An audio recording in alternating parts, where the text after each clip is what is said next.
England expects that every man would do his duty. Ce message, l'amiral Nelson le fait hisser le 21 octobre 1805, depuis le HMS Victory. Il s'adresse à sa flotte sur le point d'engager les forces franco-espagnoles, au large du cap de Trafalgar. Et le devoir sera en effet accompli. Même si de nombreux Britanniques et Nelson lui-même y laisseront la vie, ce n'est rien en comparaison des dégâts infligés à la flotte franco-espagnole, qui ne s'en relèvera pas avant longtemps. Cette victoire écrasante va donc donner pour longtemps à l'Angleterre une suprématie incontestée sur les mers, et notamment sur la Manche, ce qui lui garantira la sécurité de son territoire face à l'empire napoléonien, alors hégémonique sur le continent. Suite à cette bataille, Napoléon devra donc abandonner toute idée de défaire la perfide Albion par les armes conventionnelles, et il se tournera vers l'arme économique. L'objectif sera alors de tenter d'isoler l'Angleterre du reste de l'Europe, pour mettre à mal son commerce extérieur et ainsi espérer faire s'effondrer son économie. Mais avant de s'intéresser au blocus continental, jetons un œil sur la situation de l'Europe, quelques années auparavant, en 1802, année de la signature de la paix d'Amiens entre le Royaume-Uni, la France et d'autres protagonistes. La décennie de conflit qui a précédé a vu la France prendre l'ascendant sur le continent, et son territoire s'étend désormais jusqu'à la rive gauche du Rhin. Elle impose également sa volonté à ses États clients et peut également s'appuyer sur son allié espagnol. Avec la fin des hostilités, c'est également la reprise du commerce, qui s'était vu entravé par les blocus et autres embargos. La France se caractérisait alors comme un grand producteur et exportateur de produits agricoles, mais aussi de vin ou de produits de luxe comme les soieries ou les battistes. Ces ports de la façade atlantique, mais aussi Marseille, prenaient également part au commerce colonial, et notamment à l'importation et à la réexportation dans le reste de l'Europe des produits en provenance des colonies françaises. Coton, sucre, café, cacao, tabac ou encore indigo. Il participait aussi à la traite négrière, puisque Napoléon avait rétabli l'esclavage la même année, après une période d'abolition pendant la Révolution. De l'autre côté de la Manche, le Royaume-Uni s'était imposé comme un acteur majeur du commerce colonial, puisqu'il dominait alors un empire particulièrement vaste. Mais l'Angleterre avait également une longueur d'avance dans l'industrie manufacturière, alors en plein essor, et notamment dans le secteur des cotonnades, et elle était donc capable, en l'absence de barrières tarifaires, d'écraser la concurrence étrangère et de déverser sa production sur les marchés européens, s'assurant ainsi des revenus confortables. La puissance de cette économie britannique lui avait d'ailleurs permis de financer largement les ennemis de la France révolutionnaire. Cette capacité à financer avait encore été accentuée à partir de 1797. Le Royaume-Uni était alors passé avec un certain succès d'une monnaie convertible en or à une monnaie papier, dont la crédibilité reposait sur la confiance qu'inspirait son économie. Cela lui avait donné un puissant effet de levier de financement, en démultipliant sa capacité à émettre de la dette. Et on estime d'ailleurs que le total des emprunts britanniques équivalait alors à 4 ou 5 fois l'ensemble de l'or alors disponible sur la planète. On voit donc que si Napoléon dominait sur le continent, il avait en face de lui une sérieuse menace, car les finances et l'économie française semblaient bien fragiles en comparaison. La paix d'Amiens fut donc signée, mais elle ne s'accompagna pas de la signature d'accords commerciaux.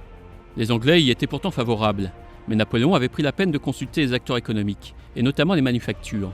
Celle-ci avait encore en mémoire la violence du choc du dernier traité de libre-échange Eden-Renval de 1787.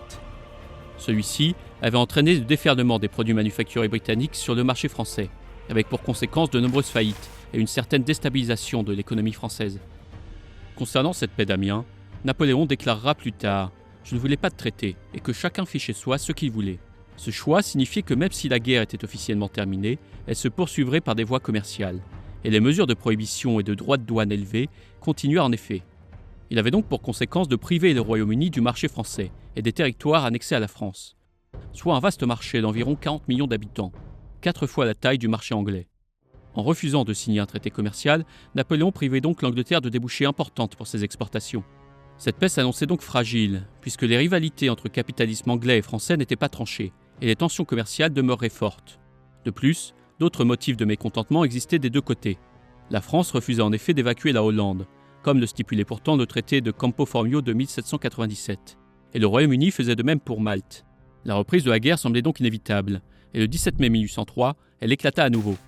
L'Angleterre déclara la guerre à la France et saisit les navires français et hollandais présents dans ses ports. Puis elle s'empare également des colonies françaises de Sainte-Lucie, Saint-Pierre-et-Miquelon et Tobago, ainsi que des comptoirs des Indes. La France répliqua en arrêtant tous les sujets britanniques présents sur son territoire et envahit Hanovre le 26 mai 1803.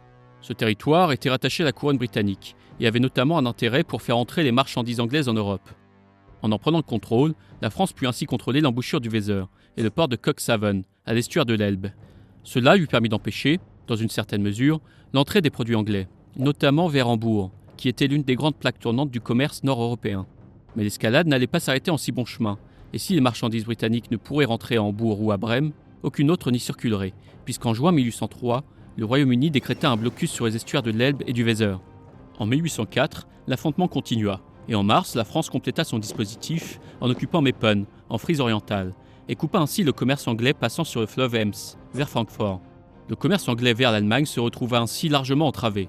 En août de la même année, le Royaume-Uni alla encore plus loin, en déclarant tous les ports français de la Manche et de mer du Nord sous blocus, à des degrés de contrôle qui varieront en fonction des ports et de l'avancée du conflit.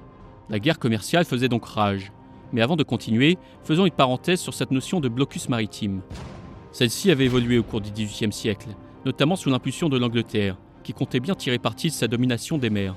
Le blocus ne se limitait alors plus uniquement à bloquer un port ennemi en y disposant à l'entrée des vaisseaux de guerre, mais pouvait aller plus loin.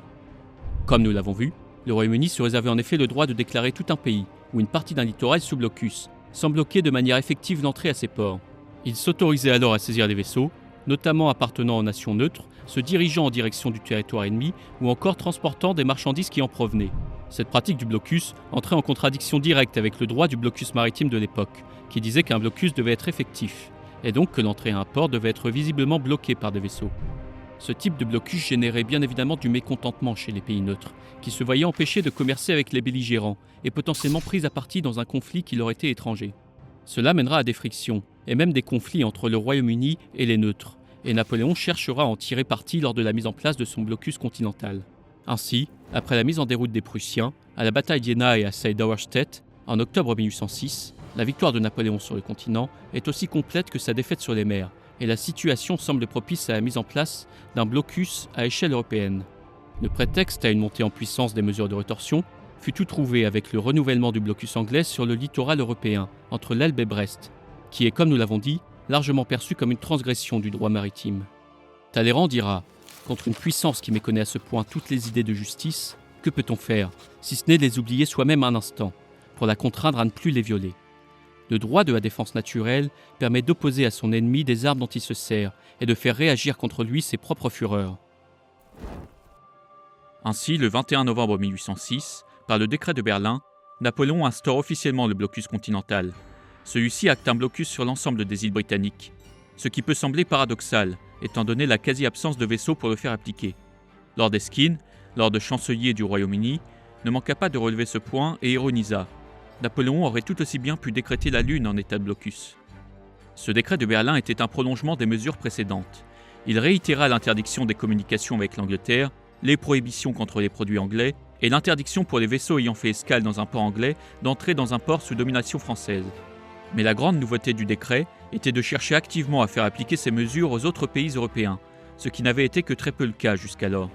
Le décret fut envoyé dans toutes les cours d'Europe, en insistant pour son application.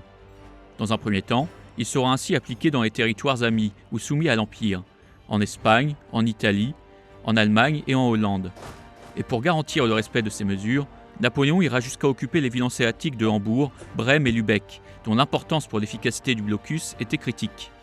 En 1807, suite à la fin des guerres de la 4e coalition et grâce aux victoires françaises, le blocus continental s'étendit à la Prusse et ensuite à la Russie avec le traité de Tilsit, contribuant à isoler davantage l'Angleterre du continent.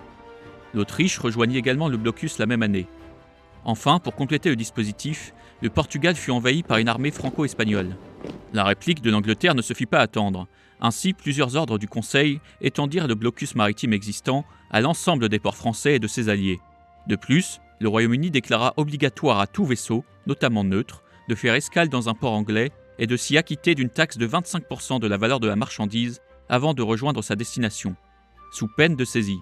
Cette dernière mesure, tout comme le blocus maritime, visait bien sûr à assurer un contrôle sur les marchandises entrantes et sortantes du continent, mais elle cherchait aussi à renchérir les produits non anglais, en les taxant et donc à favoriser l'écoulement des marchandises anglaises en les rendant artificiellement plus compétitives. De plus, les vaisseaux neutres faisant escale dans ces ports pouvaient ainsi contribuer à faire rentrer clandestinement les produits anglais dans les pays appliquant le blocus continental. À ces mesures visant à favoriser ces marchandises et à entraver le commerce du continent, le Royaume-Uni joignit une initiative militaire. Une expédition vers le Danemark fut organisée dans le but de détruire sa flotte, dont la relative puissance était perçue comme une menace pour la sécurité du territoire britannique. Le Danemark avait pourtant tâché de conserver sa neutralité jusque-là. Mais l'Angleterre craignait qu'il ne finisse par céder aux pressions françaises et accepte de mettre sa flotte à disposition de Napoléon. La marine britannique attaqua donc Copenhague et entreprit de bombarder la ville. Et une fois la reddition obtenue, la flotte danoise fut détruite. Cette agression eut pour effet d'outrager le Danemark, qui rejoignit donc le blocus continental de Napoléon, avec la Norvège et l'Islande, isolant encore davantage le Royaume-Uni du continent. Pour répliquer aux nouvelles ordonnances anglaises, l'Empire français mit au point le décret de Milan, en décembre 1807. Celui-ci renforça le décret de Berlin, en dénationalisant et en considérant de bonnes prises les vaisseaux ayant fait escale en Grande-Bretagne, neutres y compris, et il ne s'agissait donc plus uniquement d'une interdiction d'entrer dans les ports sous domination française. Ainsi, les pays neutres, notamment les États-Unis, se voyaient contraints de naviguer entre les décrets des deux camps, puisque les alternatives pour commercer sans être inquiétés semblaient se réduire au fur et à mesure de l'escalade de la guerre commerciale. Ou faire escale en Angleterre et risquer la capture par les navires français, et notamment leurs corsaires, ou ne pas faire relâche en Angleterre, et donc cette fois-ci risquer la capture par la marine britannique. Des aménagements seront parfois négociés, mais globalement, le commerce des neutres avec l'Europe se retrouva largement entravé. De plus, le décret de Milan déclara considérer tous produits coloniaux comme anglais par défaut, sauf pour ceux présentant un certificat d'origine. En effet, le commerce avec les colonies étant largement tombé aux mains des Anglais, il s'agissait de ne pas permettre au Royaume-Uni de soutenir son économie par l'exportation vers le continent de ces produits-là. Finalement, en 1811, toute l'Europe prenait officiellement part au blocus continental de Napoléon, excepté la Sicile et la Sardaigne, qui étaient soutenues par la marine britannique, et le Portugal, qui était parvenu à chasser les Français grâce à l'aide des Anglais. Mais certains États, accusés de ne pas faire respecter le blocus scrupuleusement, furent directement annexés à l'Empire. Ce fut notamment le cas du royaume de Hollande et des territoires situés sur le littoral de la mer du Nord. Le blocus continental atteignit alors son apogée, mais qu'en était-il de son efficacité ? On estime que les exportations britanniques vers le continent chutèrent entre 25 et 55% après son implémentation. L'objectif était donc partiellement rempli. Mais la domination des mers permettait au Royaume-Uni de compenser ses pertes en cherchant de nouveaux débouchés à ses exportations, comme par exemple l'Amérique du Sud ou ailleurs encore, ce qui aura un impact durable sur l'orientation commerciale du pays. Cette supériorité maritime ouvrait également de nombreuses possibilités en termes de contrebande, qui prospéra tout au long du blocus continental. Il existait en effet de nombreuses failles, comme le sud de l'Italie. Les produits anglais s'y déversant depuis Malte, demeuraient sous domination anglaise, ou encore depuis la Sardaigne. Concernant l'Europe du Nord, les Anglais s'étaient emparés de l'île d'Heligoland, au large de l'Allemagne, et celle-ci était utilisée comme base par les contrebandiers. De plus, suite à l'attaque sur Copenhague, les Anglais contrôlaient le détroit d'Øresund, entre le Danemark et la Suède, et pouvaient donc atteindre les côtes de la mer Baltique. Les portes d'entrée vers le continent ne manquaient donc pas, et le contrôle des côtes s'avérait quasiment impossible, d'autant plus que la corruption était largement présente, tant les enjeux financiers étaient importants. À cela, il faut ajouter que les contrebandiers ne manquaient pas d'imagination pour faire transiter leurs marchandises. Par exemple, on rapporte qu'un convoi funéraire de maréchal se présenta aux douanes du pont de Kehl, à Strasbourg. Les douaniers rendirent hommage au convoi et le laissèrent passer. Puis ils virent arriver, à leur grande surprise, un second convoi funéraire, qui était le vrai. Le premier étant en réalité un chargement de sucre de contrebande. Si l'économie britannique résistait au blocus continental, l'économie française, quant à elle, présentait un bilan mitigé. À cause des effets conjoints des blocus français et anglais, les grandes villes portuaires virent leurs activités péricliter, et on estime que leur trafic maritime fut divisé par 5 au cours de cette période, entraînant une grande pauvreté dans ces villes, tournées vers le large et largement empêchées de commercer. Les manufactures et filatures connurent un certain développement, protégés par la prohibition et les droits de douane de la concurrence des produits anglais, et leur nombre augmenta sensiblement. De plus, Napoléon entendait user de la domination militaire française sur le continent pour y favoriser les produits français. En 1810, il écrivit à Eugène de Beauharnais « Vous ne devez jamais perdre de vue que, si le commerce anglais triomphe sur les mers, c'est parce que les Anglais y sont les plus forts. Il est donc convenable, puisque la France est plus forte sur terre, qu'elle y fasse aussi triompher son commerce. » Les produits français étaient ainsi parfois les seuls autorisés à la vente, ou les moins taxés dans les territoires dominés par la France. Mais ce développement de l'industrie était freiné par les difficultés croissantes à se fournir en matières premières, et notamment en coton, et les filatures avaient le plus grand mal à assurer la continuité de leur production. De plus, les exportations vers le reste de l'Europe n'étaient pas aussi florissantes qu'espérées, car les guerres et la crise économique découlant des blocus limitaient des débouchés. Mais cette situation de pénurie eut un certain effet stimulant sur l'économie, et de nouvelles innovations firent leur apparition au cours de cette période, comme la betterave à sucre ou de nouvelles teintures pour remplacer l'indigo. Enfin, la volonté de Napoléon d'étouffer économiquement l'Angleterre se faisait largement en dépens des autres nations européennes, et le mécontentement grandissait. La guerre faisait déjà rage en Espagne, et en 1811, la Russie, dont l'économie souffrait, se retira du blocus. Napoléon choisit de lancer une nouvelle campagne militaire, qui se soldera par un échec et affaiblira durablement son armée. À partir de là, le blocus continental perdit progressivement de sa force, et fut finalement abandonné à la chute de Napoléon, en avril 1814. J'espère que cette vidéo vous aura plu. N'hésitez pas à soutenir mon travail directement via YouTube en rejoignant la chaîne ou en vous abonnant, ou encore via le lien Tipeee en description. Pour cette vidéo, j'ai choisi de parler d'un sujet un peu plus large que pour les 3 premières, qui s'intéressait à des sièges bien précis, car j'avais envie de ne pas me cantonner à un format, mais je ne m'interdis pas de refaire quelques sièges aussi un peu plus tard, car j'ai beaucoup aimé le faire, même si c'est extrêmement long à préparer. Pour la prochaine vidéo, je change encore de style, puisque je parlerai de la situation économique de l'Ukraine avant l'invasion par la Russie de l'année dernière, car j'ai aussi envie de m'intéresser à des sujets plus en lien avec l'actualité. Et pour la suite, rien n'est encore fixé et je me laisse encore le temps de la réflexion. N'hésitez pas à me dire ce que vous en pensez dans les commentaires et je vous dis à bientôt sur la Citadelle. Merci.